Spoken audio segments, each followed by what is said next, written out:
we welcome to all the participants in the virtual CP meeting MSMED Act 2006 and role of auditor. We have with us faculty CA Maheshwar Marathe.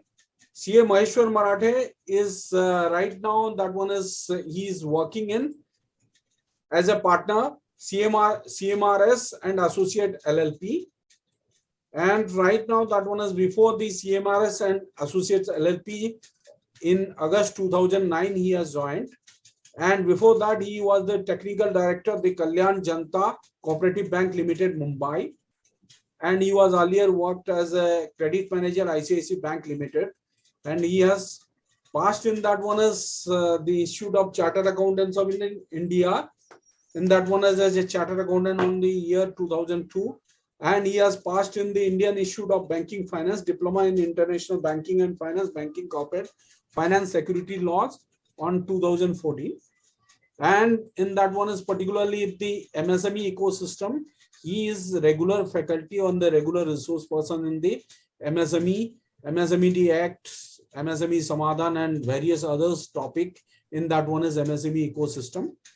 So that with this we welcome to today's faculty CA Maheshwar Marathe, and with this I am handing over the session to CA Maheshwar Marathe for further proceedings. Thank you, sir. Thank you, Sambitji. Thank you, CA Institute. So, welcome to all participants. I'm not able to see who is there, but you have any queries in between, you can please post them. Post them in the say chat box or say Q&A section. If you have, you can post it there. I'll be very happy to handle that in between also, and at the end of the session also we can take few.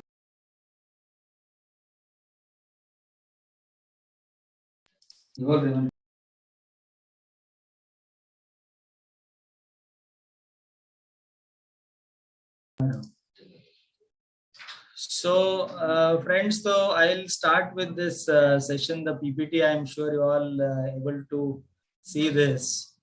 The MSMED Act, we all know, is a very small act, but in last 2-3 years is my reading that our role as a chartered accountant, as an auditor, has gone up. So we need to be a little bit more vigilant about our role, and hence this entire presentation. So basically what contents I'll be handling here is, one is the small introduction to the entire MSME existence today in India. Then important provisions, of course, of the MSMED Act.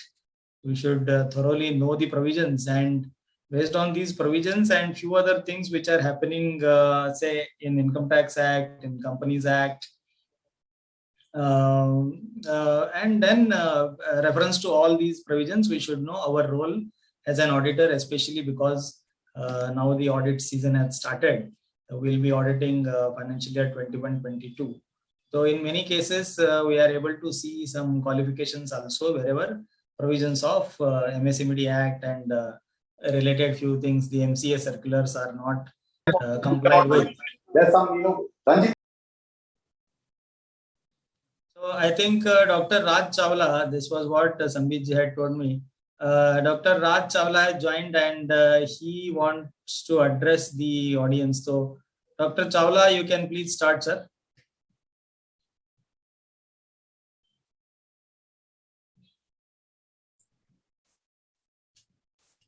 We welcome to our Vice Chairman, CA Dr. Raj Chawla.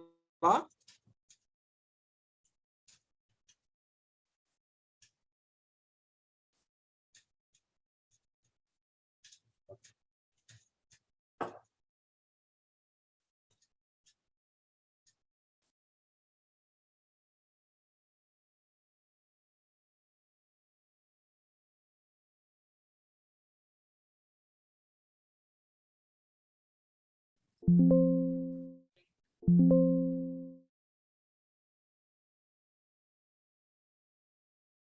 think he's not able to connect, or so in between, whenever he is there, we'll We'll stop for some time, and I think we should continue. Should I continue, Sambit ji?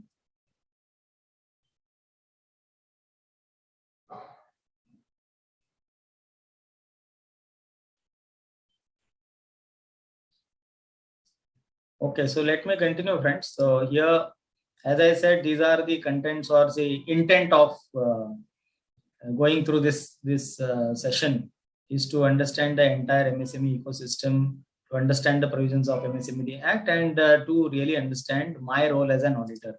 So we all know, just to connect the dots very quickly, MSME is nothing but micro, small, and medium enterprise, well defined every category. Popularly, you can call them as MSC, SME, SSI. They are basically the manufacturing and service units only. Trading activity is very recently included for a particular limited purpose of priority sector lending. Basically governed by MSMED Act. That is, this is the only act, in fact, the first and primary registration, which is now called as the Udyam registration, which is under MSMED Act. Earlier, we used to call it as Udyog Aadhar, and now it is Udyam registration.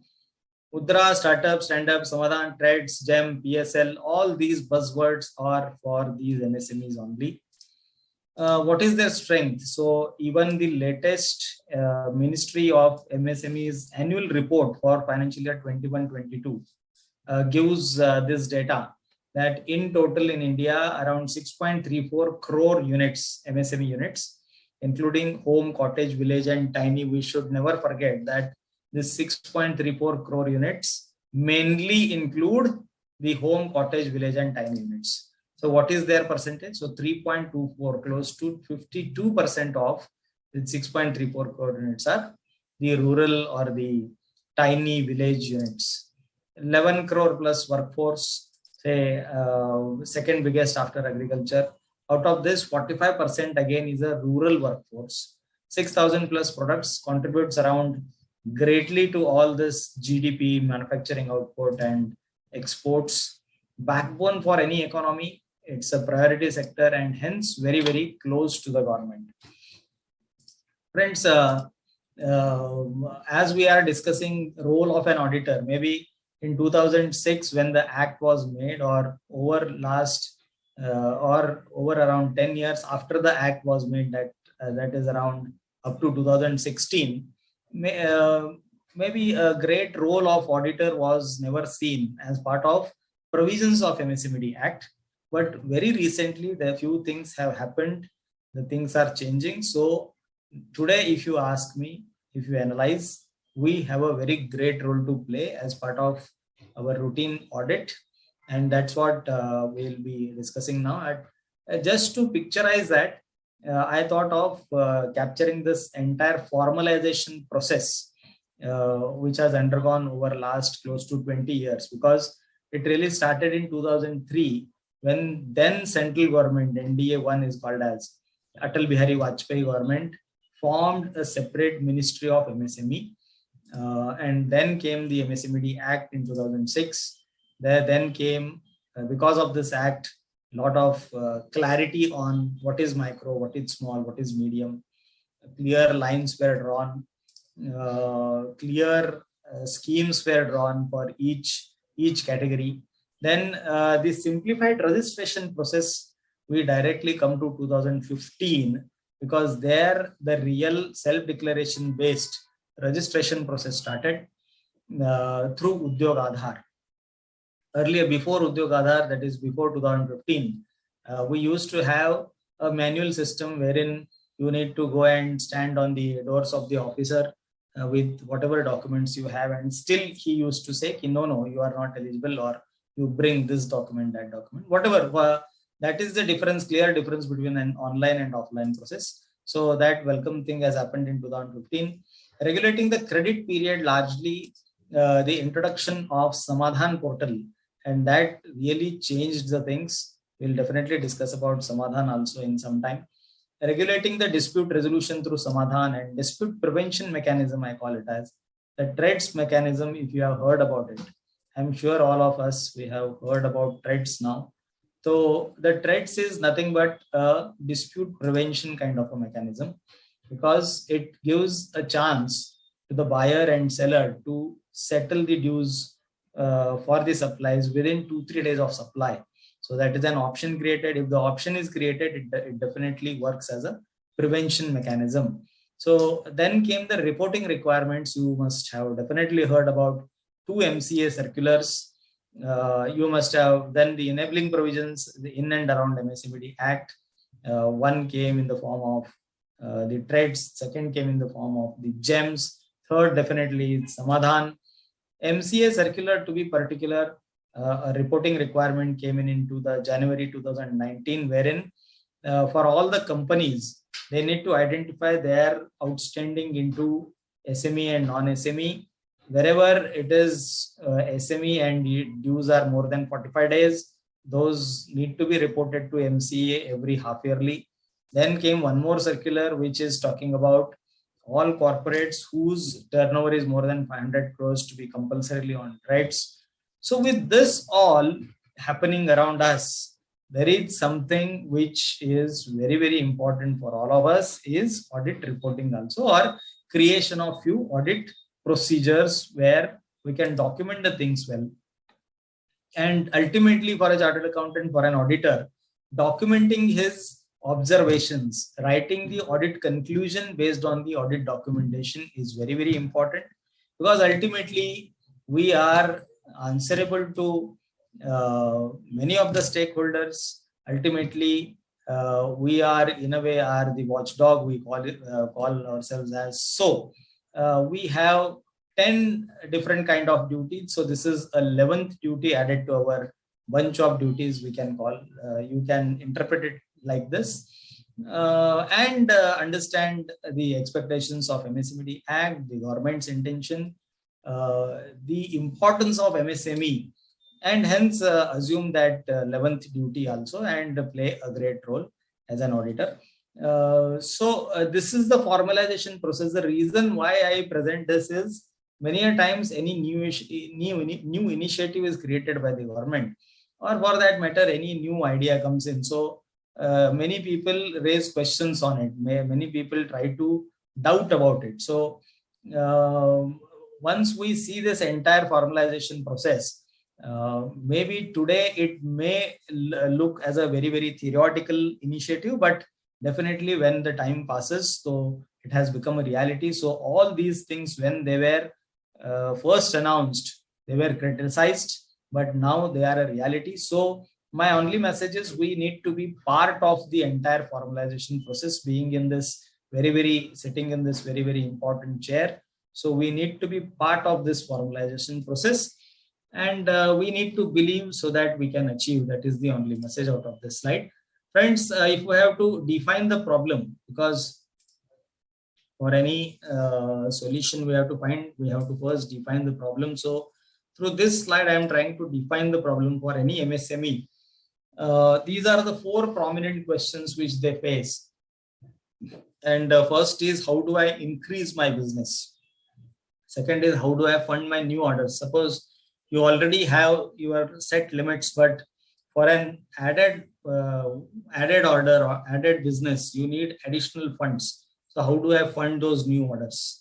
How do I manage my credit period? And that is the prominent questions which we'll be discussing today, because MSMED Act is all about this, because managing that credit period.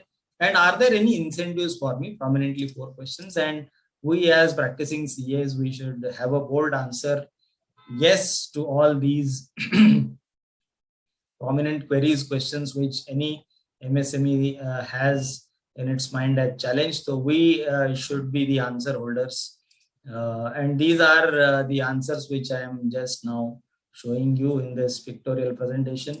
There are some specific answers to specific questions. There are some general answer to some questions. So these are all in a way where initiatives and were criticized, and where I'm not saying everyone criticized them, but generally they were, if criticized, they have become a reality today, and they are really performing really well. So out of these 10 plus initiatives, today we'll be talking about this blue highlighted initiative called MSMED Act. MSMED Act itself is an initiative to a lot of questions which the MSME faces.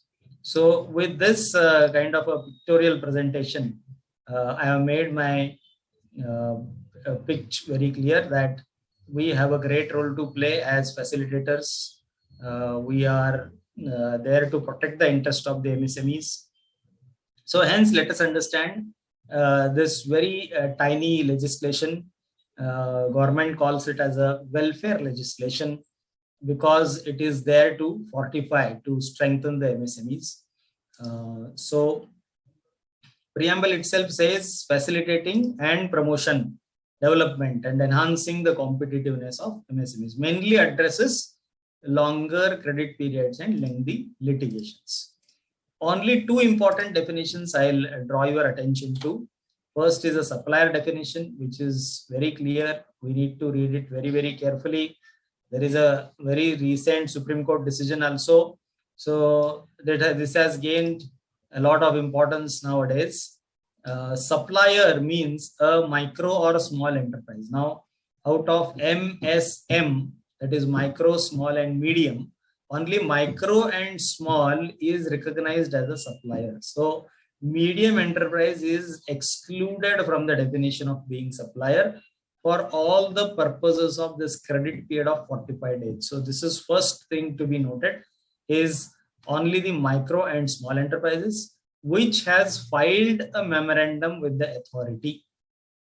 That is, they are registered under the authority. You can simplify that. So earlier it used to be memorandum of enterprise. Now then it became Udyog Aadhar, and today it is Udyam. But simply to make it, it is the Udyam registration should be filed as on the date of supply. Hence, you can be called as a supplier, and then you get the benefit of being a supplier. So it is all about a benefit that is passed on to the micro and small enterprises, and there where as an auditor, his interest, whether protected or not, and the expectations of the MSMED Act and the Companies Act, we need to look upon so that we can be very, very vigilant in our audit process, entire process. So what is memorandum of micro and small medium enterprise, or what is Udyam registration compulsion? So any person who intends to establish a micro or small enterprise may at his discretion. A medium enterprise engaged in providing rendering services, again at his discretion. But a medium enterprise engaged in manufacture of goods pertaining to any IDR shall file the memorandum of micro, small, or as the case may be of medium enterprise. So any entity which is into manufacture and is getting classified as medium, for only them filing compulsion is there. Otherwise, for all other types of entities, the filing of memorandum or the filing of registration is discretionary. So why I'm highlighting these two things here is, supplier on the one side is said that you should file the memorandum of, or you should have filed the registration if you want to claim the benefit of being a supplier. But in this, at the same time, registration itself under the Act is discretionary for micro and small enterprises. So this in a way is a contradicting kind of a definition. More so because in last year, as I mentioned, there is a Supreme Court decision. This is the Supreme Court decision in case of Silpi Industries, wherein the court has very clearly said that this supplier definition as per Act is very clear, and you should have filed the memorandum. That is, you should have filed for registration if you want to claim the benefit of being a supplier. So this is something which I think is contradictory, is not as per the intention of law, and something which need to be represented. So my request immediately to the MSME committee also, and on various forums I am talking about this. So as the Vice Chairman, Dr. Raj Chawla ji, he is here. I just want to again repeat it. So this is one thing which need to be represented to the government, where we can definitely say that this is not the intention of law, that if you are not registered, you are not eligible for the benefit of claiming the credit period. As on the date of claim, I can definitely get registered and I can claim that benefit. That is what should be the way of proceeding in that. So friends, with this important classification criteria, so this was the old definition. I'll take one column which is say micro and service column, say 10 lakhs. So for example, we are chartered accountants and we are service providers. So I used to be a micro unit if my total equipment investment. So for me, equipment is my say office equipment. So it includes printer, computer, all these things. So if I used to be a micro unit in say older definition with 10 lakhs of investment. So in the new definition, up to 1 crore, I remain in micro. So in a way, 10 times jump in my limits. But yes, added criteria of turnover has come in. Let us see it from that angle only, that because 14 long years, the definition has changed. So ultimately the inflation part also is taken care. And so in case of service entity, the limits have gone up by 10 times. In case of manufacturing entity, it has gone up by close to 4 times. So one important circular which the ministry has issued is these few of these investments you can exclude while calculating the investment in plant and machinery or equipment. And these exclusions are pollution control related R&D, industrial safety related devices, tools, jigs, dies, molds, spare parts and consumables, installation, transportation expense, generator, transformer, gas producer plant, cost of know-how, firefighting equipment, VAT and SMED, that is the value-added tax, that is the indirect taxes can be excluded. So very important to for us to note wherever there are borderline cases. So these exclusions are very, very important for us to note, so that post exclusion of these investments, the entity may still remain in small instead of going into medium category. Accordingly, what had changed in the older and new definition? So 14 long years, 2 amendments were proposed in between, they could not go through. Increased limit 4 times and 10 times in few cases. Added criteria of turnover, no distinction between manufacturer and service provider. Almost 99% of the entities will now be MSME, only 1% to be large. So this is a very big statement which government is saying, that because of the inclusive new definition, 99% of the entities in India will now be either micro, small or medium. Only 1% of them will now be large, or they will be out of MSME. So in a way good, but few doubts were raised again, where I have my analysis that doubt was this, that the micro or small entities, the smaller units, they thought their benefits will now be snatched by the bigger players. So based on some calculation, I can say that no, that is not the case. In fact, there is one more filter now added, which is of turnover. Because of this turnover filter, really small units only will get the benefit of being small, because there were some units whose turnover used to be more than 50 crores. Though the plant and machinery is less than, say, the limits prescribed, they used to enjoy the benefit of being micro or small because there was no added criteria. Now, because of this added criteria of turnover, in my view, few of the units which used to be small have become medium, because this is a cumulative criteria which has to be fulfilled. So wherever an entity is into say of turnover of 50 crore plus, but their machinery is less than say the prescribed limit, they'll now be classified as medium instead of small. So those real small units, the micro units, need not be worried about the coverage. They will still get the benefits which they were otherwise eligible for. In fact, the flow of these benefits to them will be on a higher side, definitely. As far as benefits are concerned, micro and small units get approximately almost similar kind of benefits. except one or two which are specifically to micro units only. Otherwise, for all scheme purposes, especially the state government related schemes, and even in a lot of central government schemes, micro and small units have similar kind of benefits. Only medium units lose lot many benefits which are otherwise available for the micro or small entities.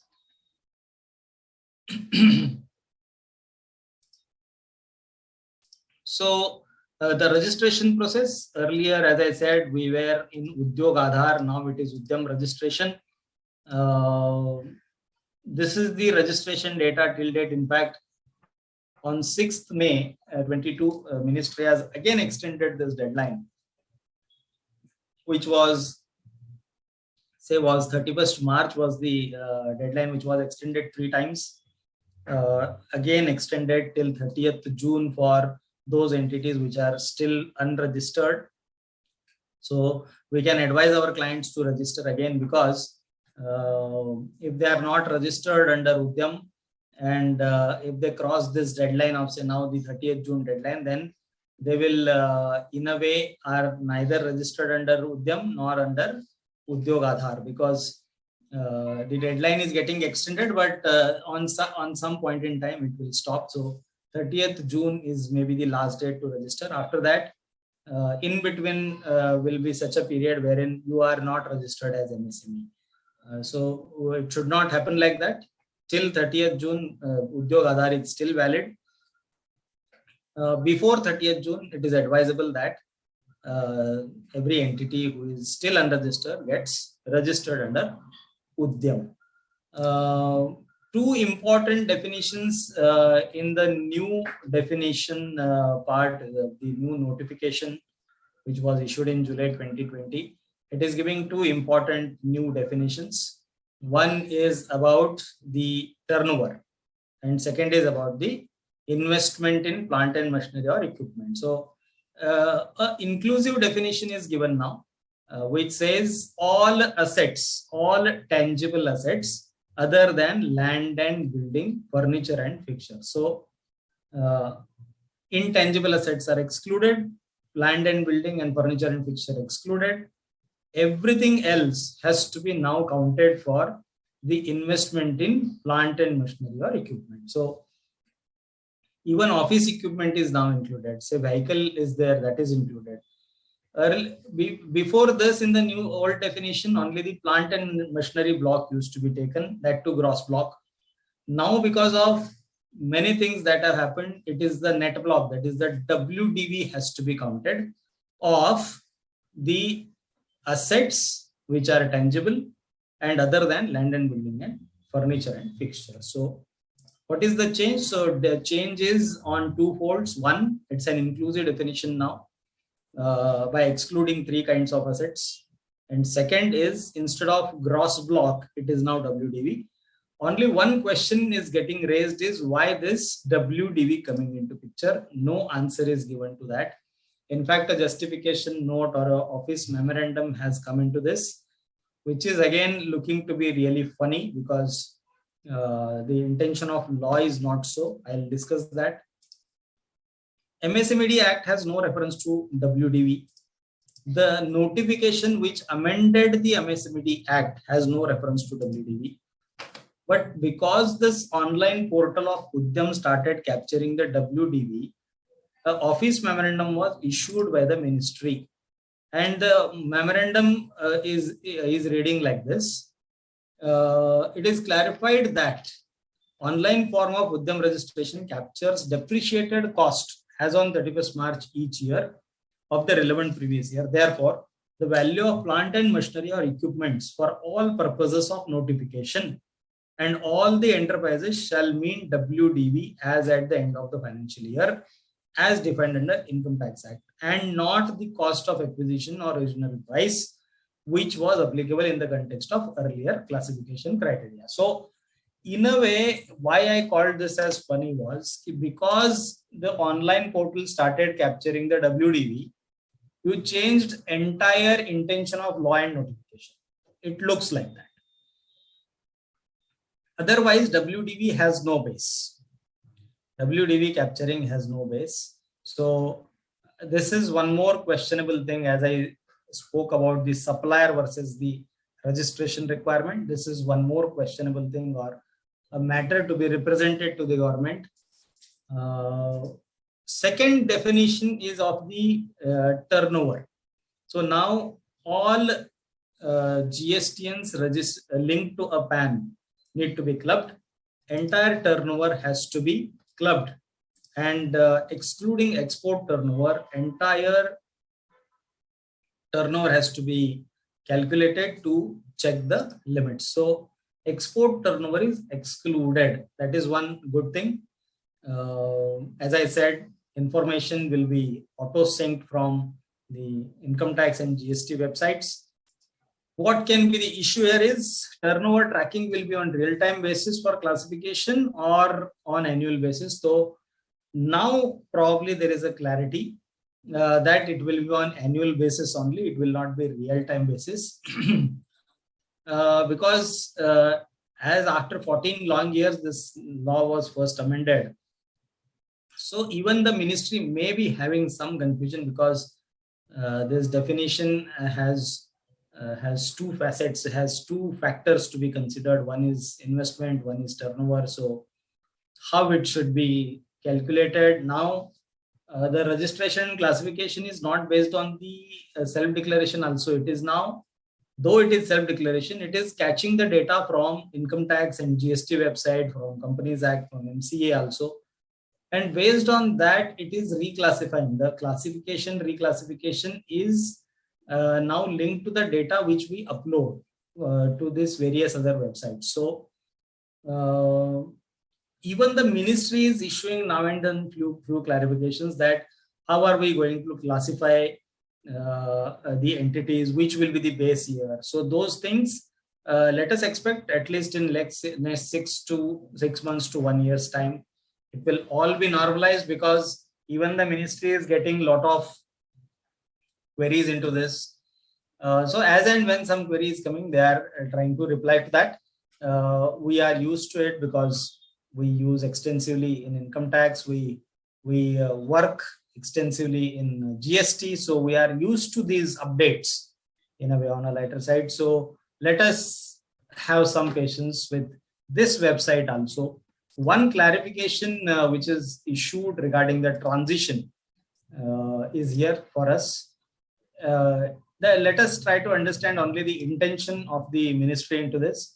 Whenever you are, say, moving from a lower category to upper category, you will be reclassified, but you will get the benefit of the lower category only for at least 1 year.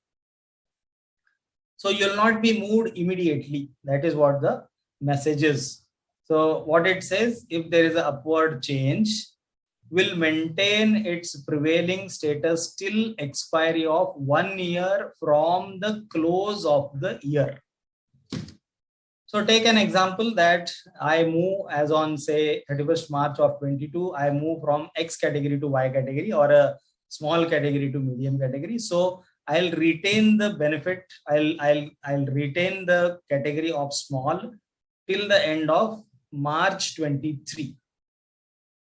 So vice versa, reverse graduation will continue in its present category till the closure of financial year. So here maybe they want to say that if you are say coming down, so you will be given the benefit immediately. So suppose my turnover earlier was say X, Y, and because of that I was into medium.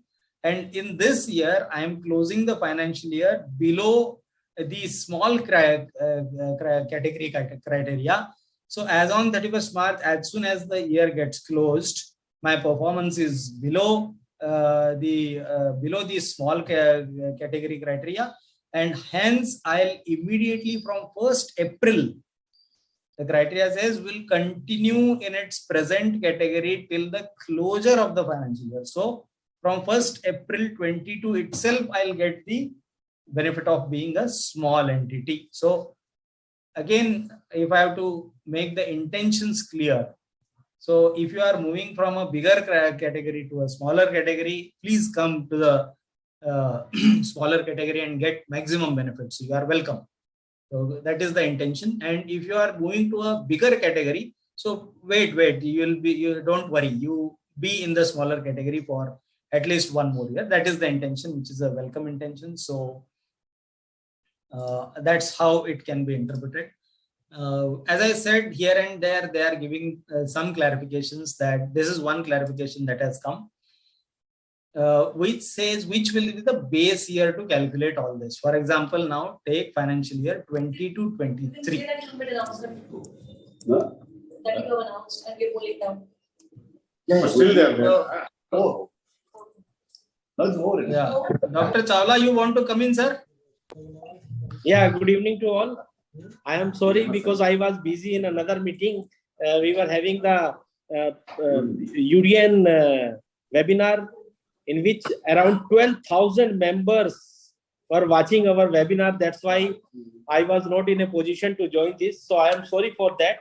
And first of all, my dear colleagues, at the outset, I am delighted to be with you in the virtual CP meeting of MSMED Act and role of Auditor organized by Committee on MSME and Startup of ICI. We welcome all the participants and resource persons CAMM Marathe in this virtual CP meeting held on today. In a fast-growing economy like ours, the natural mobility of small enterprises to medium ones has to be facilitated through appropriate policy intervention and legal framework. With the objective in view, the government came with an exclusive litigation for micro, small and medium enterprises known as Micro, Small and Medium Enterprises Development Act 2006.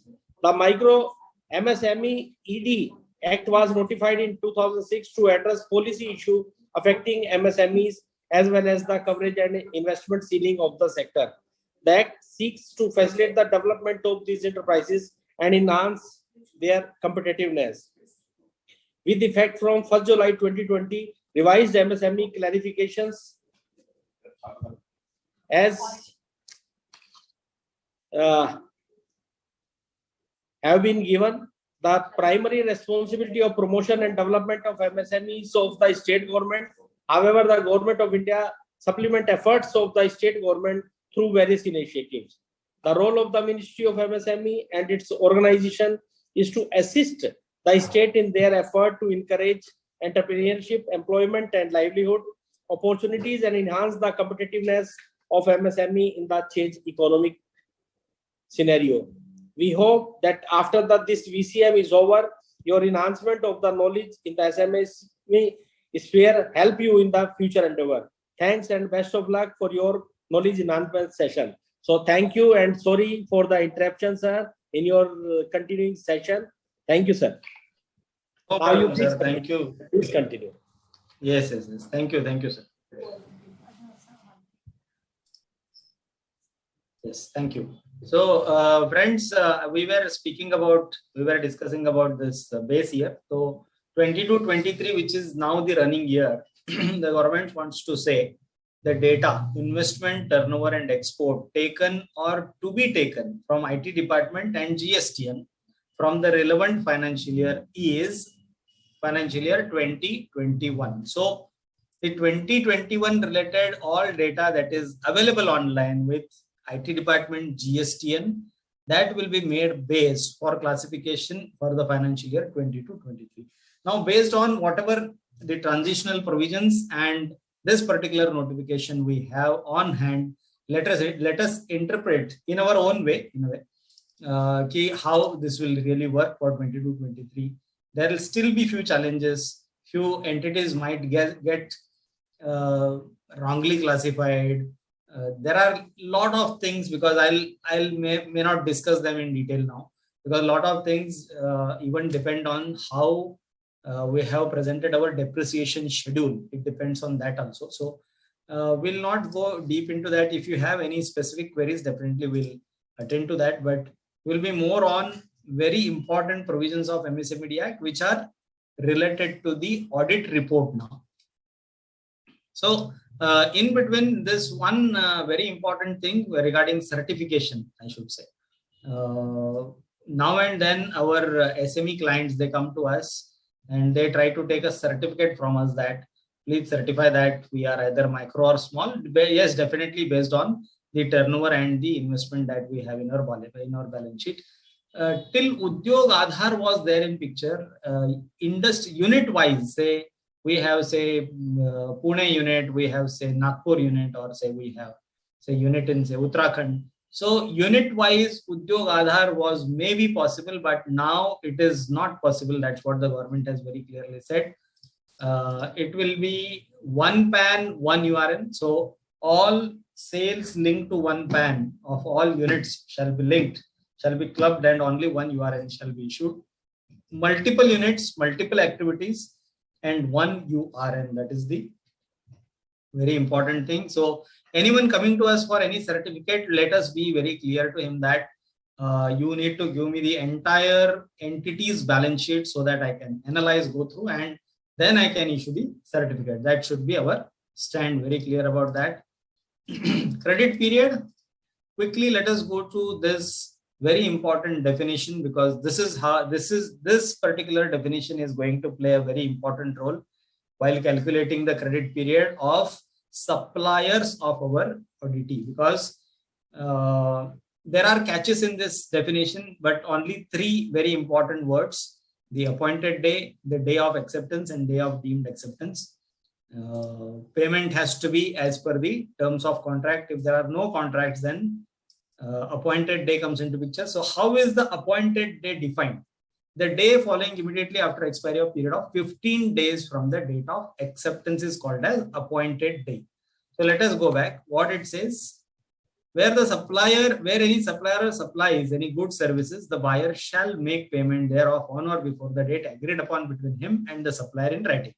So this is the basic one-liner, that how the payment is made to be expected.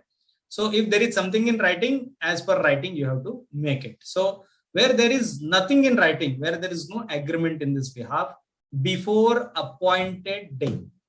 So suppose there is no PO which is exchanged. So appointed day means 15th day from the date of supply or delivery. In no case, the period agreed between the supplier and the buyer in writing shall exceed 45 days from the day of acceptance or day of deemed acceptance. Now we'll go to what is appointed day. So appointed day is 15th day from the day of supply, that is day of delivery. Day of acceptance, the day of actual delivery of goods, rendering of services. In case where written objection is given within 15 days, now to raise the objection also only 15 days are given. The day on which such objection is removed by the supplier becomes the day of acceptance. Now, the day of deemed acceptance is the day of actual delivery of goods or rendering of services becomes the day of deemed acceptance if no query is raised within 15 days from the date of supply. So to summarize it, I have prepared a table for your easy understanding. Consider a case where there is no agreement and no query was raised. The credit period becomes 15 days. So there is no agreement, but a query was raised, say on 15th day a query was raised, and suppose on the same day it was resolved also. So your credit period becomes 30 days. Third is an agreement, but no query. There was an agreement. Agreement might be, say, for 45 days, 60 days, 90 days, whatever it is. But then credit period cannot exceed 45 days. So the standard credit period of 45 days in scenario number 3. And on the scenario number 4, on the 15th day, suppose a query was raised, it was resolved on the same day. So 15 days and 45 more days. So total 60 days. This is how the credit period works. When a question will come as to calculation of the interest that has to be paid as part of my audit, this entire table will definitely help us. Now let us understand, people have started paying interest as per MSMED Act. This is one prominent question which you already get.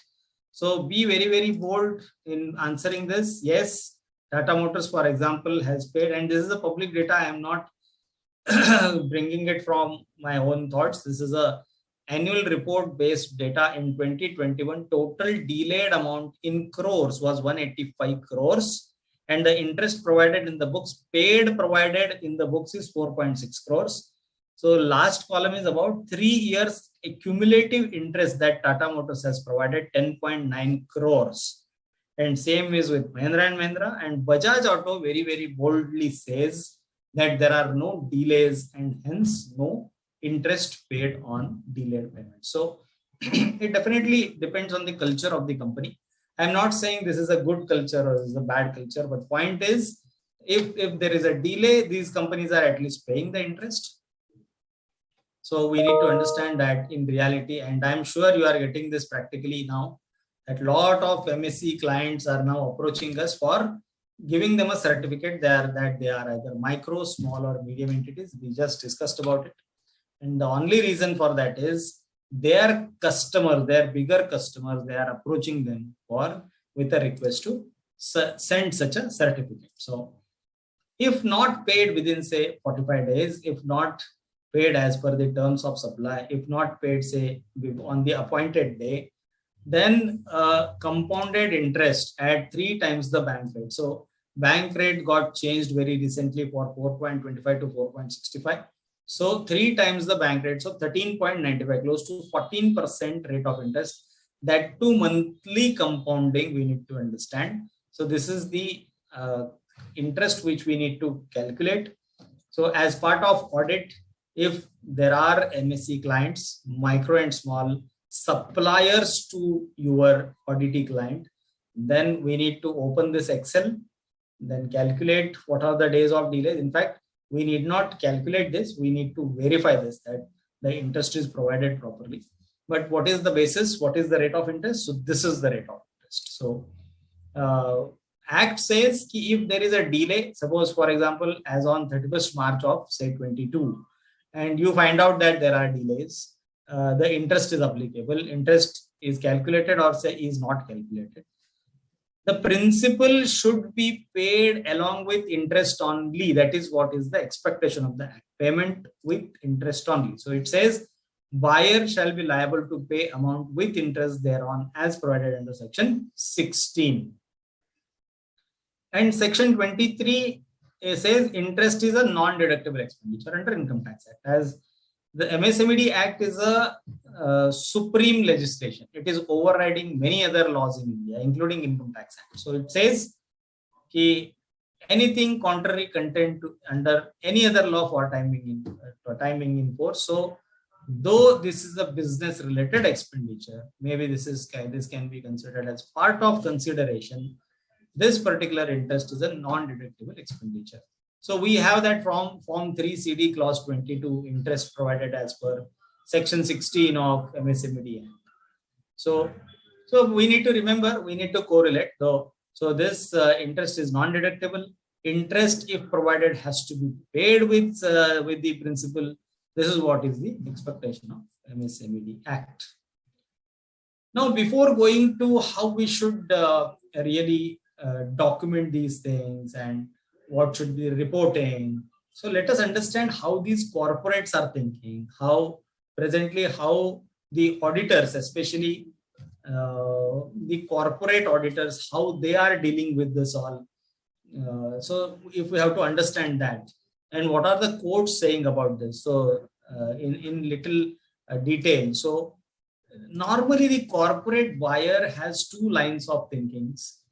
Especially again in last 2-3 years, this thinking has undergone a change and aligned with this thought that let us pay them within 45 days, so that we need not report all these things, we need not provide for interest and all. So this first line of thinking says, considering the importance of MSMEs for the overall economy, renegotiate and pay within 45 days. So renegotiate in terms of what? Maybe in terms of rate. So rate of supply, because till date, say I was paying on 90th day, I have started paying on 45th day. So let us renegotiate the rate. So if MSME is okay with this, let us renegotiate. So that is what is the first line of thinking. Second avoidable line of thinking is provide the interest, build the provision, write it off, write it back at the end of 3rd year. The treatment amounts to non-compliance, in a way amounts to non-compliance of section 17, and the avoidable line of thinking. We will focus on this line of thinking number 1, which says it is a corporate social responsibility kind of, and hence let us pay within 45 days. So just one practical legal opinion also I am sharing with you. There was a listed company where we used to be the internal auditors, and we used to report this interest which was provided of 65 lakhs every quarter, because audit committee meeting used to go through all these observations. So quarter on quarter for 3-4 quarters this interest was reported, and we had this observation that this interest is not a stagnant interest. One, it is a continuous non-compliance of section 17 of MSMED Act. Second, because it is a compounding interest, you cannot keep it at 65, you need to compound it every month. So those were the remarks in this particular audit, and they sought an opinion from a very senior Supreme Court advocate, and he very clearly opined like this, that the query was, can we take a no due certificate from the supplier? And he said, no, you cannot. It will be in contrary to section 16. Your audited financials are already saying something and you are trying to falsify it. It will prove to be false. All provisions of mandatory and they are to fortify the MSEs. Hence, write back or adjustment is not available. So after taking this opinion, the company really decided to pay these MSEs through whatever transfers and checks, and definitely they paid it. Then they might have done something else with those suppliers, or say they must have some renegotiation in the following orders. That is a different story. Point here is, if you are providing for it, it becomes compulsion for you to pay and pay only. So let us remember all this again as part of audit. Now we come to very important provision of section 22 of MSMED Act, which is expecting a proper disclosure of payables to MSMEs, again to micro and small entities. As I was referring to MCA circular, I'll come to that separately. MCA circular came in 2019. This disclosure as part of notes to accounts is there from year 2006, that is commencement of MSMED Act 2006. From that year itself, this disclosure is very much there as part of the provisions of MSMED Act, and it has to be disclosed in the annual notes to accounts. From annual notes to accounts only, I have taken that data of Tata Motors and Mahindra and Mahindra, or say Bajaj. They have to report these 5-point agenda, 5-point disclosure they have to give. I've again simplified this for our easy understanding, what is expected to be reported and how it is expected to be reported. So in first two rows, we have to mention the principal as well as the interest. In other three, balance three, we have to report only the position of the interest. So what is the first expectation? First expectation is the interest and principal paid beyond due date during the year. So take an example again of a case of a company which is classifying its suppliers into MSC and non-MSC. 10 of the suppliers were classified as MSC. They were paid beyond due date also in few of the cases. So 8 lakh was the principal which was paid beyond the due date, and 1 lakh was the interest. I'm not saying that was the interest relating to that 8 lakhs. I'm saying total interest under MSMED Act paid during the year, it's 1 lakh. So this is a factual figure based on the financial data provided for us. So 8 lakh was the delay, 1 lakh was the interest paid. So this is paid during the year. So very simple to understand. Point number 2 is interest and principal outstanding as at the end of the financial year. So during the year, suppose entire delay was of say 24 lakhs. Out of that, 8 lakhs was paid, 16 is outstanding. Now interest paid, unpaid but provided for, it's a 1,50,000. Now again, not necessary that this 1,50,000 interest is relating to the 16 lakhs of principal, because we come to the third column, third row or third reporting point is interest due for principal paid beyond due date. Now remember section 17 which says you have to pay the interest along with the principal. Now this 80,000 out of this 1,50,000 which is outstanding as on 31st March belongs to such a principal which is already paid.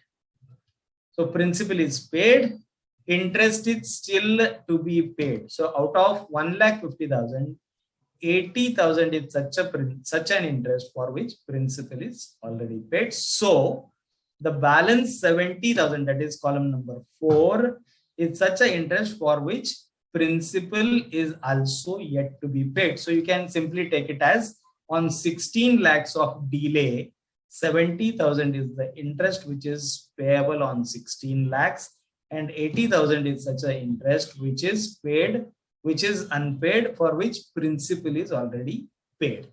Now, these 4 things are very, very interesting, correlated to each other and very easy to report. Only thing is proper classification of suppliers, proper identification of delay in payment is very important. Once this is identified, then calculation part is done by the Excel only. 5th point here is status of the interest up to the reporting date. So out of this, say 70,000 or say 1,50,000 that is unpaid as on the balance sheet date, how much is still unpaid as on the date of balance sheet. So suppose the balance sheet is signed on say 30th June. So again on 30th June, as part of notes to accounts, we need to tell them, we need to tell the stakeholders that out of 1,50,000, 40,000 is still unpaid. So in my view, I'm sure you all agree with me that this is very easy to understand, easy to report. Yes, some help might be required at client end, but that definitely can be buy or sell securities. Just proceeding further with the audit procedure, I would like to highlight one very important section of this particular We have anybody which with is questions left? about overriding effect. So the provisions of section 15 to 23, that is all these provisions which we went through, shall have effect notwithstanding anything inconsistent therewith contained in any other law for the time being in force. So we are used to this particular sentence also because we read lot of laws, and in many laws, one law overrides the other law with some intention, rightly so. The MSMED Act is already overriding many of the things. Rate of interest overriding, non-deductibility overriding, credit period overriding, interest payment overriding, that is along with the principal only. So all these things are overriding. Some or the other legislation, Contract Act it is overriding, Income Tax Act it is overriding, Constitutional Rights it is overriding. So yes, overriding because MSMEs are very, very important. It is for them, it is for their welfare.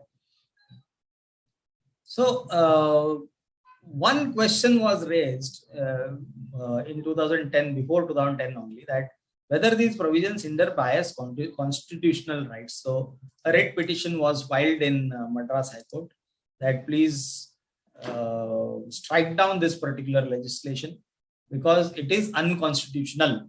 I am, as per Contract Act, I can enter into any contract for a legal purpose with a consideration where the buyer, where there is an offer, there is an acceptance, all those 6 ingredients of contracts are fulfilled. Still, I am not able to enter into contract for 90 days. For example, I am saying. So this was the contention of the writ, and the High Court said, nothing doing, please get out. So the contentions raised in the writ are misconceived, and the court, in fact, I would suggest all of us should read this Eden Exports Company versus Union of India. That way, a small judgment. I am reproducing only the important paras of this judgment again. So how even the courts have given a strong backing to the entire provisions of MSMED Act. The court observes that the previous law was a toothless tiger kind of. So it was not working satisfactorily for the MSMED micro and small entities. And the court says, where is the question of credit period? It says in normal circumstances, when goods are delivered and services are rendered, payments are to be made instantaneously. This is what court observes. In a way, it is one sentence which makes us think, why that credit period, where from this concept has come. So then the court observes that it is by agreement credit period facilities can be worked out between the parties, and such agreements are controlled by the contract. So in a way, credit period should not be there. You try to recollect the barter system in a way. So wherein there was exchange of goods and services, and they were instantaneous. So there was no question of a credit period. You give me the goods, I'll give you the service later. So maybe why that delay is the question, that innocent question the court is asking. And then it says the parliament has ample powers to restrict such contracts. The fixing of time limit is to save the MSMEs from going out of existence, and to that extent, right to enter into contract can be curtailed. So the point which I wanted to highlight here is key, to the extent right to enter into contract can be curtailed, and the purpose of such curtailment is to fortify the MSMEs, is to really strengthen the MSMEs. That is what the court observes, and hence we should be very clear about our audit approach also, that let the entity understand the importance of MSMEs, and hence my role is also very important. So I need to first educate the client, and then if necessary in 1 year let him provide the interest also. From next year let him take care that his MSC client is properly, the supplier is properly identified and is paid also in time. So now quickly let us understand the penalties. Penalty for contravention of section 8 or section 16 or section 26. So section 8 and 26 are mainly relating to the filing of Udyam and furnishing of information to the officer. So here the penalty is very, very meager. First contravention maximum is 1,000, and any subsequent contravention is maximum 10,000. So important is the penalty under section 22, and section 22 is about disclosure of 5-point information in the annual statement of account. So there the minimum penalty is 10,000. So please understand, where law says ki minimum penalty, so what is maximum is not defined. Now the maximum can be decided by the officer, the enforcement officer. He can now define what is maximum. So how can section 22 come into picture? How can the penalty under section 22 come into picture? Suppose, for example, assume a case where you are a supplier. You have supplied, you have given your declaration that you are MSc. You were not classified as MSc, neither paid on time, neither paid any interest, right? I go and complain about this to the local general manager of the DIC. Now he is the enforcement officer, or say joint director of Ministry of Industries. He can directly send you a notice taking the details from you. He can send the notice to your customer taking information from you. That is the complainant. If the answer is not satisfactory, then he has that power to levy the penalty. Now, when he says it is my discretion, so now we can definitely understand, once it is a discretion, how strangely he can behave, or how differently he can behave. So all these things we all very well know. So hence it is better to avoid any such chance, at least in case of our auditees. Explain them that these are the consequences. So minimum penalty, you have seen the penalty under GST Act, you have seen the penalty under Income Tax Act. You want to see the penalty under MSMED Act also. So that can be a good question. So not to threaten, but just to educate. And that is what, again, towards the, as a duty towards MSME, we should definitely do that. Quickly, friends, definitely after that, we can have some have question answers, because I'm not getting any, I'm not able to see any questions here, but I'm sure Sambitji will pass on those questions now as part of entire deliberation. Now, in next 4 or 5 slides, I want to open this topic for my role as an auditor, considering all these things which are which we just discussed. So yeah. So basically, I have just reproduced this particular slide again. So there are three things which we need to consider. One is the MSMED Act. We have already studied. What is the provision? Section 22. Report these 5 things. So this is the expectation of MSMED Act. Just a repeated slide. Next comes is the Companies Act related expectations. First, all companies with turnover more than 500 crore and all central PSEs shall be required to get themselves onboarded on the trades receivable e-discounting system platform set up by the notification of RBI, MCA notification November 2018. First thing came in November 2018 when the Prime Minister declared around some 8 to 10 initiatives for the MSMEs. This was one of that. So this is one.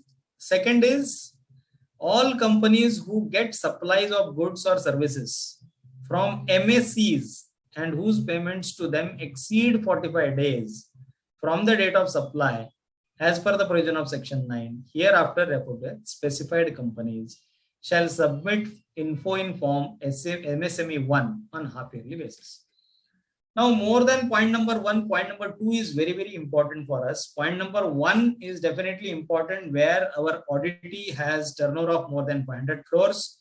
There it is expected that he is registered on any of the trades platform as expected by this notification of November 2018. If he is not registered, there comes a qualification or there comes at least a mention in entire audit process that so and so notification related compliance is still pending or is not done. Words you can choose, but the disclosure might be required. That is point number 1. Point number 2 is for any company, every company that you are auditing, first of all, as part of primary due diligence or say yearly due diligence, you try to understand whether that company is getting classified as a specified company as per this notification dated January 2019. So what is a specified company? Specified company is one which is buying from MSCs, micro and small enterprises. And out of those MSCs, the credit period to them is exceeding 45 days. So suppose MSC purchase is there, but credit period is not more than 45 days, you are not a specified company. No purchases at all from MSCs, you are not a specified company. Both, yes, purchases are there from MSCs and payment delay is also more than 45 days. That is, the credit period is more than 45 days. You are a specified company. Once you are a specified company, there comes this compliance of MSME 1. So this is very important for us to note, because once we conclude that there are MSC suppliers and there is a delay, then everything starts around it because we need to calculate the interest and all. So to that extent, we need to immediately create an audit process. In fact, I'll come to that. But before that, few more things under Companies Act. From 1st April 22, in fact, in 1st April 21, this additional classification of dues to MSMEs now has to be given. So till date, this classification is already there. Total outstanding dues to MSMEs has to be given and non-MSMEs has to be given. Now this bucketing is added separately. So it says outstanding for following periods from due date of payment. Now, why this is the bucket? That is less than 1 year, 1 to 2 years. Really, we don't know the intention of making such buckets, because MSMED Act is talking about the 45 days and all. But still, we have to give this because this is something related to MSME. Now, in the particulars, it is first is MSMEs, then the others. Then disputed dues to MSMEs and disputed dues to others. Here it makes the sense. Suppose there is an outstanding which is delayed. And now you go and ask the auditee that whether there is any dispute in this, and he says, yes, there is a dispute because I have received a notice for it. Or say, I have raised an objection with him. So dispute can be from both the sides. So if that is a disputed due, point number 3 should clearly again report that this is disputed and this is undisputed. So in first column, it is undisputed. In third column, it is disputed, especially as far as MSME is concerned. So how do you find out whether something is disputed or not? So as of now, definitely as far as Udyam registration or Samadhan is concerned, there is no list of cases which we can find out as who is the respondent in all those cases. But it is definitely based on a self-declaration from the auditee or a management representation letter from the auditee that we can classify this. Management representation letter, how it should be drafted, I'm giving some thought on that also. So this is one more 21-22 related development that we are seeing here. Before going to what should be the audit process, I'll quickly take you through clause number 22 of 3CD, because we have now come to income tax related expectations from the auditor. So here it is very simple. There used to be a small guidance note on how we should report under clause 22 of 3CD, which says identify MSE suppliers, verify if credit period is less than 45 days. If there is a delay, whether entity has provided the interest. If yes, report the same, because 3CD is just an annexure to audit report which just goes on quantifying the data which is ideally debited to the P&L account. So if yes, report the same. If no, mention as nil. There ends my duty as a tax auditor. Definitely yes. But before that, identifying the supplier into MSE or non-MSE, verifying if the credit period is less or more is definitely on us. But as far as reporting is concerned, because it's an annexure, you can just say nil and proceed further. That's what at least the guidance note on this particular section was talking about.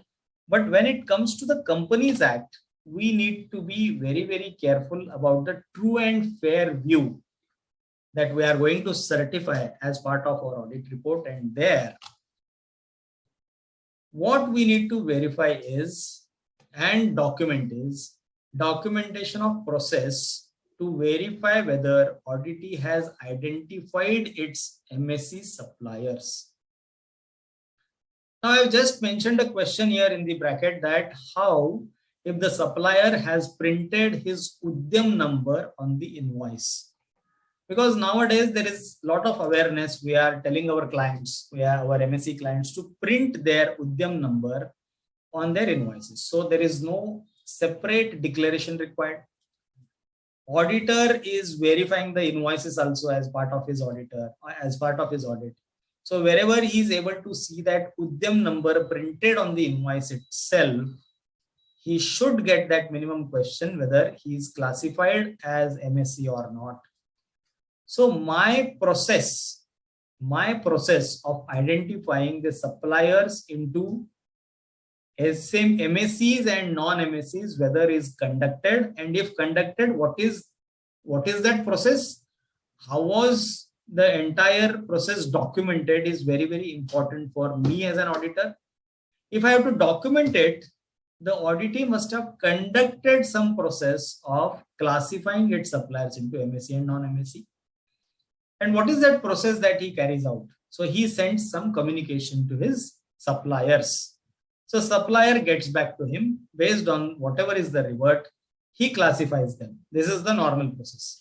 But suppose he has not written anything to any of them, but lot of them have printed their Udyam number on the invoice.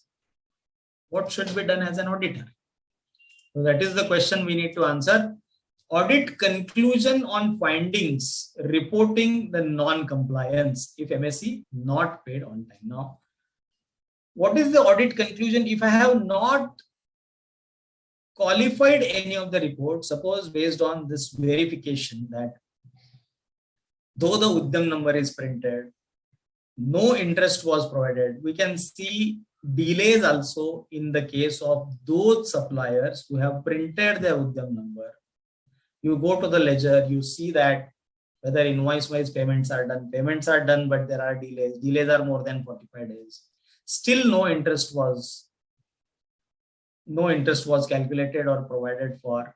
And still, if I'm not qualifying anything in my report, then you please maintain an audit conclusion on findings for the reporting purposes of non-compliance. So, or if there is a compliance also, ensure that you properly document the audit conclusion and based on your observations, this was rightly done or was not rightly done, hence I am qualifying. Right? So these first two things I am trying to say, let us be vigilant in verifying the suppliers. If there is a supplier who is MSE, please ensure that he is paid within 45 days. If not paid, let us see that he is paid within 45. He is provided the interest. If interest is provided, it is paid also. That is what end-to-end compliance we need to see. If not, then comes the qualification. And what should be the qualification that I mentioned? But before that, I just spoke about the management representation letter also. So if total MSCs are nil, that is what the audit says, hence it is not a specified company, please take a management representation letter. But management representation letter, we all know, will not suffice if you see a Udyam number printed on an invoice which says I am MSC and still no cognizance of it is taken. You taking nil MSC MRL will not end the duty as an auditor. If Udyam number is printed, then the additional audit verification comes into picture.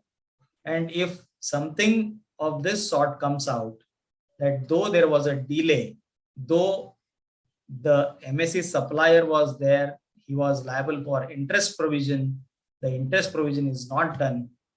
So there are two non-compliances: one, non-provision of interest; two, non-filing of MSME 1 to MCA. So these are the two non-compliances which we find out. So MRL has to be in line with what we verify, and then a declaration is fine. Suppose delay in payment also, if something is identified, that also definitely can be taken as part of MRL. Yes, these are the 10 parties. 10 parties are delayed so and so. So is the interest provided, and hence the interest is paid on so and so date. That declaration can definitely be taken as part of management representation letter, where at least the sample based verification can come into picture and you can write your audit conclusion. Total interest provision, its calculation can also come as part of management representation letter. Again, sample based verification can be linked to it. If ultimately you decide to qualify a report, which is a case where interest is not provided, or say even the classification of MSCs is not done, a process itself was not conducted by the entity, which is a compulsion now based on the provisions, whatever the MCA notification is giving. So a process has to be conducted. If the process itself is not conducted, this is the qualification. Company has not identified units covered under MSMED Act 2006 and hence disclosure as required under Companies Act 2013 and MSMED Act 2006 is currently not ascertainable. So point number so and so of the standalone financial statements to notes to accounts can be given. So it's a format that I have seen in many cases and we have done it in many cases. In few of the cases where it is not at all ascertainable, is it really a qualification or a disclaimer, that you need to really deliberate on. But every qualification has to be quantified and its impact on the profit or loss of the company has to be given. This is a common mandate to us. So quantification has to be simultaneous, the financial impact of non-provision of interest on profit of the company is so and so, or is non-ascertainable in the absence of data. So in a way, I'm trying to tell you what should be the qualification, and if qualified, what should be the quantification. So friends, maybe with this, we come to actual presentation part of it, and it is already 6:20. One thing which I just wanted to highlight as part of this presentation only was, there is a CRISIL study which says if MSCs get paid as per the provisions of MSMED Act, their profitability will go up by 15%. So we need to be the solution providers. That is what is my only message. So now we can open the session for question answers. Sambit ji? I have sent it to you by WhatsApp. You just check it.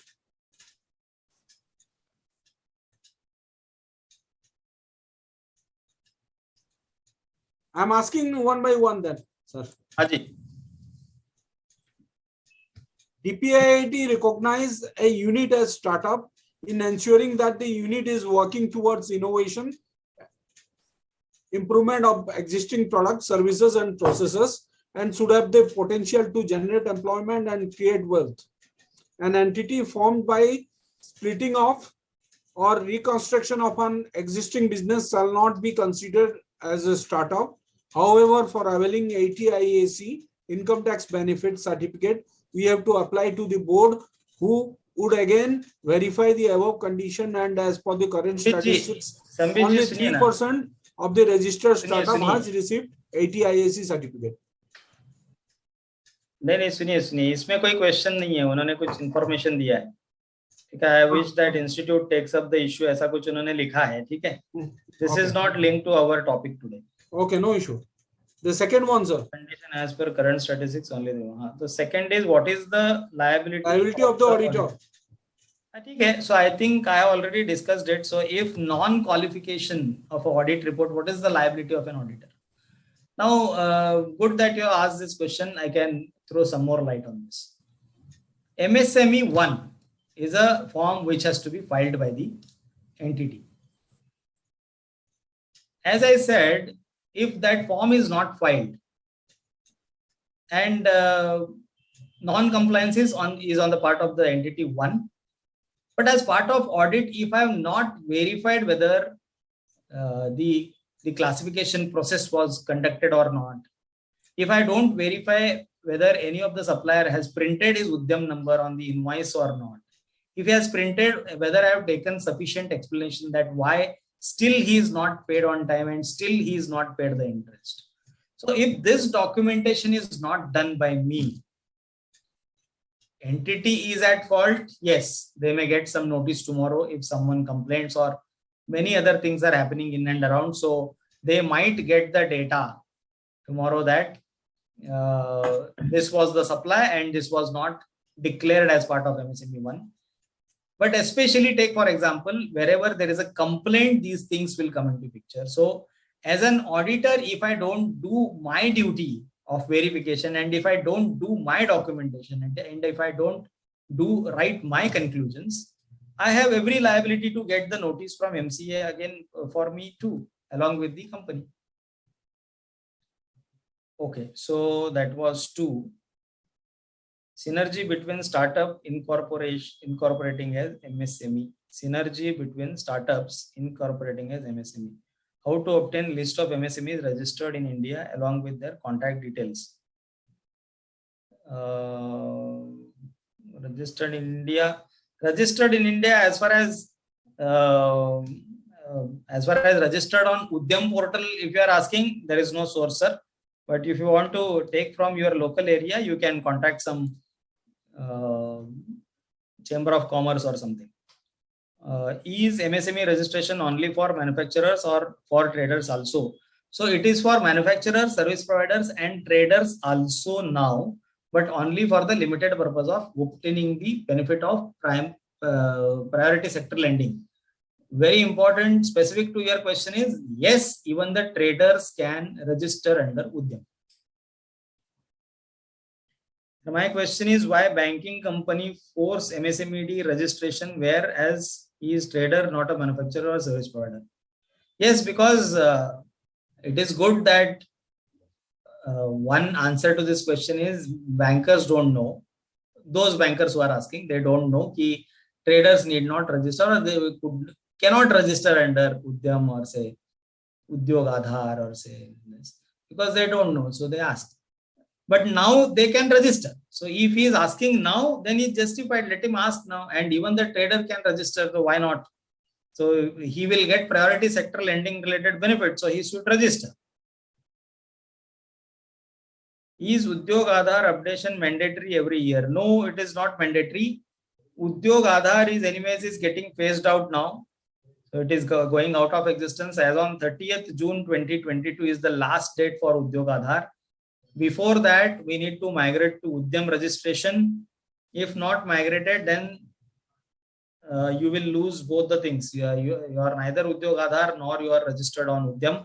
So updation is not mandatory in Udyam because updation under Udyam will be auto updation. That is, they will be taking the data from income tax and GST website. So there is no need of any updation under Udyam, not Udyog Aadhar. WDV includes items of plant and machinery and furniture and fixture. How data of such entities captured? Is edit option is available to change WDV figures in such case. As of now, in my information, there is no edit option available to the WDV. That's what, as I said, it is creating few more problems. Like this plant and machinery, which is specifically excluded for calculation of investment. Now, as part of my schedule, it is classified in one blocks, for example. So it is classified in based on the depreciation rate. So I need to reclassify it, show it as a separate line item, show it as an exclusion. So how will the data really sync it? That is one important question. But definitely furniture and fixture is as it is classified separately. So in case of furniture and fixture, there should not be such a problem. But edit to WDV is not enabled in my view. In case of borderline case for threshold of MSME, as installation costs are excluded, which are capitalized and threshold is as per income tax law, whether entity to make periodical statement to keep a track of WDV to switch classification among micro, small. Again, very important question. As part of my accounting policy, I am expected to capitalize it. But maybe now this capitalization, as far as borderline cases, you rightly said, you may have to show a separate line item other than the plant and machinery, though it will be say part of your capitalization, it will be part of plant and machinery only, but you may have to show it separately if it is really impacting your classification. So very good question this was. Next is MSME Act only for, I think I have replied this, is the Udyam registration process need to be done every year? It is not required, as status may get changed, say from medium to small. It is auto sync. It will reclassify automatically. If no written agreement between payment and there is no query, then interest to start from 16th day. Is it correct? Yes, you are absolutely right. If no agreement is there and if there is no query, 15 days is the credit period. So 16th day, say we need to calculate the interest. By and large, all listed big corporates are paying interest for delayed period. Our private limited companies are still not paying such interest, nor they report in balance sheet by many of the companies. Yes, there is non-compliance still. So it is for the auditor of that particular company. That's what we are discussing, to look into this. At least gradually this awareness as it is growing. So it will definitely help the MSMEs grow. If base bank rate changes between the acceptance date and payment date, what would be the rate of interest? Is TDS deductible on such? Good question. Ideally, the base rate or the bank rate is specified on the RBI website. It changes from a particular date. So take that date. So from this date to this date, this is the rate. From this date to this date, this is the rate. That is the simple way of doing it. TDS deductibility, there are two, as far as I have read, there are two judgments of the judiciaries which says this interest is part of consideration. So you need not deduct TDS. But there are corporates like Mahindra and Mahindra, as I have seen, they are deducting TDS on that. So it depends on the interpretation, and you should have your proper conclusions there, so that tomorrow if income tax raises some query, you should have proper answers to that. Whether auditor need to verify provision of interest on delayed payment or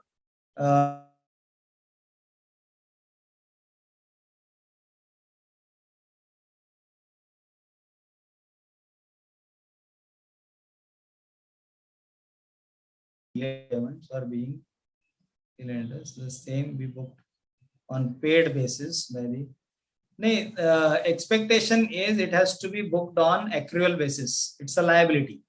So that too monthly compounding liability. So it has to be booked. Auditor has to see, ideally going, auditor has to see entire delay, delayed interest, interest payment, and unpaid part. So 5-point agenda is already given in the MSMED Act itself. So auditor need to verify those 5 points. In short, entire interest provision and its payment, both things have to be verified by the auditor. Section 17 of interest on late payment will applicable when the customer will also be registered under MSME Act. Means by customer and buyer both have status registered under MSME. Interest on late payment will be applicable when customer will also. Interest on late payment, section 17. I didn't get this. Section 17 of interest on late payment will be applicable when customer will also be registered under MSME Act. Means customer. Now I didn't get this question number 16. So if the question is whether if the buyer is also MSME, whether this section 17 is applicable, so yes, it is applicable. Buyer can be anyone. Is there anything online on the MSME portal to find out GST and PAN whether party is MSME registered? Not, and its MSME registration number. So point here is ki as of now, this is the third thing which I am demanding from the government, that PAN based or GST number based search of MSME should be enabled, which is possible. GST number based is, I don't know, but PAN is a basic requirement for registration. So as of now, this PAN based search is not available, but it should be done is my demand, as well as, so you are right here that such a search should be made available. Email ID possible, then please share notes, slides. We'll definitely share the notes. Bank rate is not increased when repo rate is increased by 40 by RBI recently. When due regards, with due regards, please inform RBI circular specifically giving revised bank rate. You can please go and check if it is not so now 4. You can go and check the RBI website. It has increased. Bank rate has increased from 4.25 to 4.65. I'll also recheck once again, but you can please check that. If buyer as well as seller both MSMEs, what is the role of statutory auditor? We have to be in the role of the auditor of the buyer. So buyer can be MSME, buyer can be anyone. He is liable to pay to the MSCs. Disclosure under section 22 point number 5. Do you report interest accrued and not paid after the year end and date of signing the report? 31st March year end, 30th June year signing of the report. Yes. The position of 31st March interest as on 30th June has to be reported. Do you report interest accrued and not paid after the year end, date of signing the report? Yes. 31st March related whatever was the outstanding interest, its position as on the date of signing of the balance sheet. Lot of MSMEs are filing claims for their dues along with interest to the companies undergoing the insolvency liquidation process under IBC 2016, which also have overriding effect. IRP, RP liquidators generally do not admit interest part without court orders. whether MSMEs have any mechanism to get the interest admitted for better recovery prospects. Now, this is one interesting question. One is, as soon as this IRP process starts, whoever is the creditor has to file his claim. Along with the interest, he can file it with the liquidator or the RP. Now, as far as the proceedings are concerned, going by the entire IBC code, these proceedings should also be halted. But if you have a decree passed before that, so that decree will definitely be a claim, including interest claim. Based on that, claim can, including interest, the claim can be admitted by the RP. But this is all if and buts are there in this. There is no concrete answer to this. But surprisingly, the Samadhan portal is talking about this, and it says, even though insolvency proceedings are underway, the council can still go ahead and pass the order, and that order can be given to the RP, and based on that order, RP has to admit the claim. That is what is the Samadhan portal saying. But I don't find this explanation in any of the acts, or maybe I need to study a little more on this, because Samadhan related, whatever FAQ is given on Samadhan, whether it is updated or not is real question. But this is one thing which had some ambiguity. One immediate thing can be done is, my claim, reference to provisions of MSMED Act, including interest, can definitely be given. That is what one can definitely do. Interest part has questions.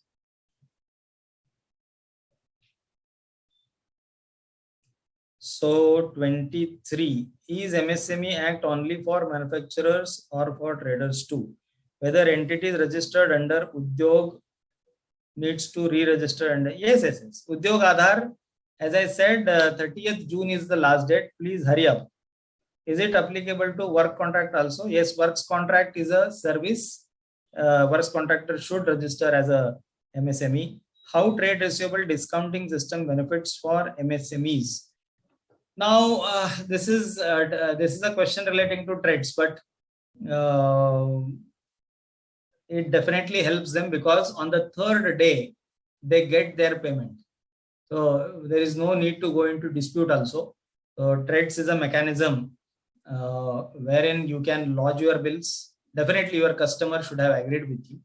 So you can lodge your bills, the customer accepts the bills, and the banks, they discount it. So on the third or fourth day, you get your bills discounted at a very, very competitive price.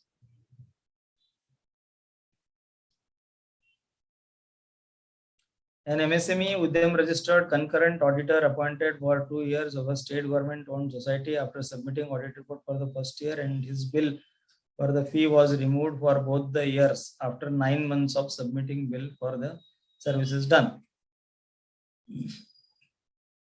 Because I am practically handling these cases, I can tell you this one question is about a CA only, auditor.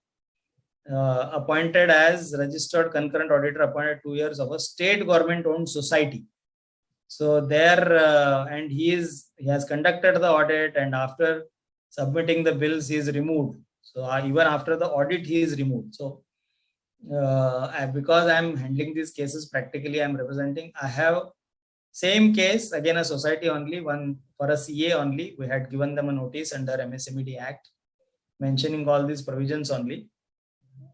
Because there was an appointment, there was a PO, there was a service delivery because you have signed the report, and because you have given your claim in the form of a bill also. So they have to give you, and you can definitely take them to the MSE Facilitation Council. So CA Act, how far remedies, I don't know. What are the remedies upon open to auditor other than through CA Act? So MSMED Act, you have the remedies open. Each charitable organization trust is required to MSME registration. The school and college registered under 12A comes under charitable organization is required to. It is not required. If you think it is required, you should register because you are into some service or manufacturing or trading.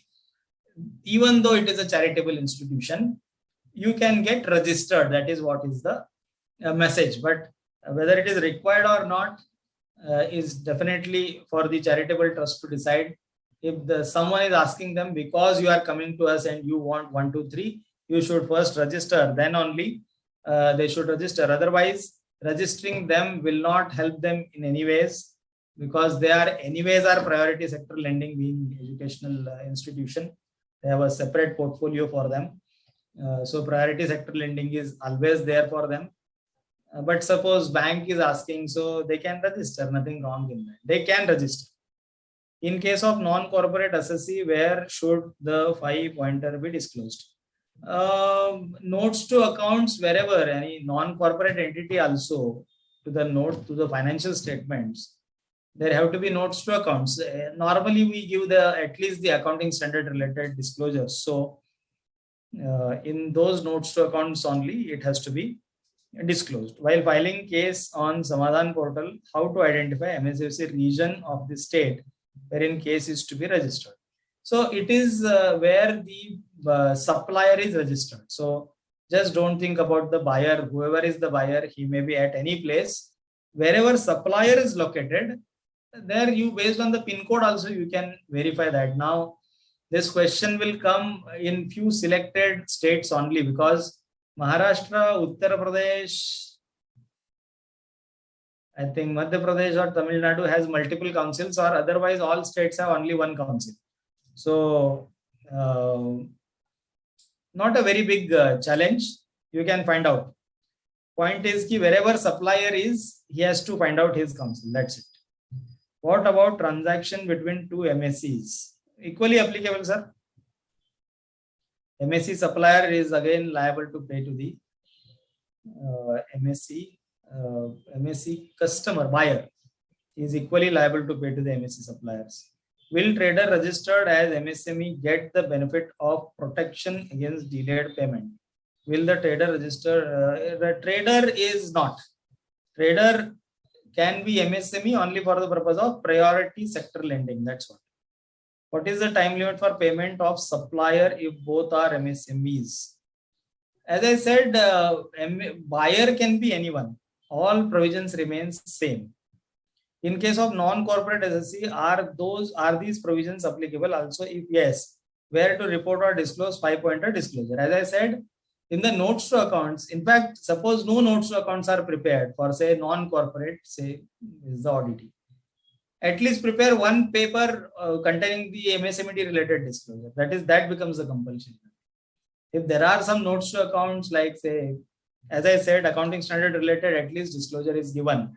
So in addition to that disclosure, you can give this disclosure also. If partnership firm is an exporter, trader and manufacturer in diamonds, can they get registered under MSME Act?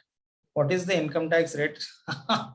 Income tax rate, what is the income tax rate applicable? That you are the best to decide, sir. But because he is an exporter, he is a trader and a manufacturer, so he can register. Especially because of this latest notification of trader also can register. There is no question, only let him happily register. So what is the income tax rate? You have to decide that. MSME related registration will not make any difference on his rate of tax. I think Sandeep ji, we are done. और कोई है तो बताइए. Sir, please explain interest inadmissible under the section 23 of MSMED Act. Interest inadmissible, as I said, MSMED Act has provided for non-deduction of interest paid under the MSMED Act. We just discussed about the entire interest only. कि अगर delay है तो interest provide the interest.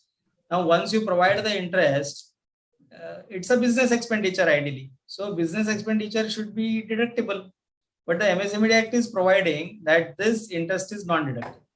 So hence that 3CD related disclosure is also clause number 22 of 3CD. It says that please disclose this interest. Why that disclosure? Because 3CD is all a list of disallowances only.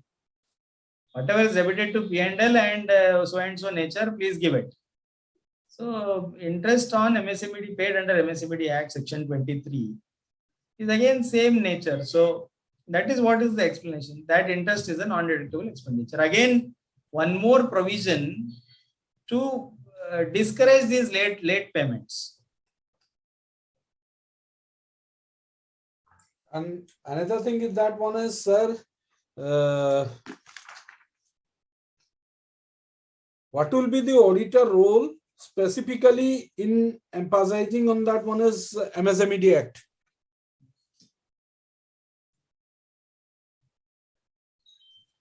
What is the auditor role? Especially specifying that one is MSMED Act. Sir, अभी 1.5 घंटे से तो वही तो बात किया है. No, that one is checklist. Specifically, I'm telling that the checklist. Checklist. Yeah. I'll provide one checklist if required. So this entire PPT is a checklist only. But anyways, I got it. So if a ready-made checklist is required, so I'll prepare one and I'll circulate it. Okay, no issue. Sir, another thing is that one is payments made to the person specified in these under section 40A 2B. Please explain.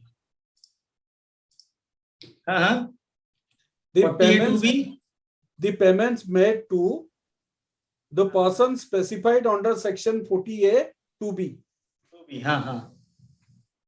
So 40A 2B is related party. Yeah, related parties. So no difference it will make. How it can be implied in that one is MSMEs. His question is like that. It remains same. MSMED Act को सर्व धर्म समभाव type है, so no distinction between related party and non-related party. Equally, it has to be reported. So thank you. I would like to take this opportunity to record my heartfelt thanks to you for the particularly the knowledge enhancement sessions on that one is particularly MSMED Act and role of auditor.